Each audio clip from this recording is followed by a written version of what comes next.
Madam Blavatsky చెప్పినటువంటి సందేశాలు అంటే ఆత్మజ్ఞాని యొక్క ప్రవర్తన ఎలా ఉంటుంది అన్న దాని మీద చెప్పుకుంటున్నాం. ఆత్మజ్ఞానికి నేను అనే అహంకారం, నావారు అనే మమకారం ఏ మాత్రం ఉండవు.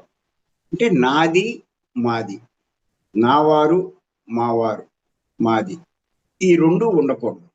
ఎవరికి? ఆత్మజ్ఞానం పొందిన వాళ్ళకి నాది ఉండదు, మాది ఉండదు. ఆ రెండు ఉండకూడదని బ్లావెట్స్కి చెప్పడం జరిగింది. ఉండవనే చెప్పారు. ఏమాత్రం ఉన్నా కూడా మీరు ఆత్మజ్ఞాని కానట్టే లెక్క. అందుకే మనం మధ్య మధ్యలో కూడా చెప్పుకుంటూ ఉంటాం, అహంకారం అన్నది ఆధ్యాత్మిక ఎదుగుదలకు అవరోధం అని చెప్పి. ఆత్మజ్ఞానికి ఆధ్యాత్మిక ఎదుగుదల అవరోధం.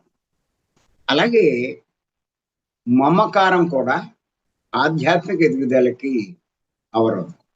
ఈ రెండు ఉండకూడదు అని చెప్తూ ఉంటారు.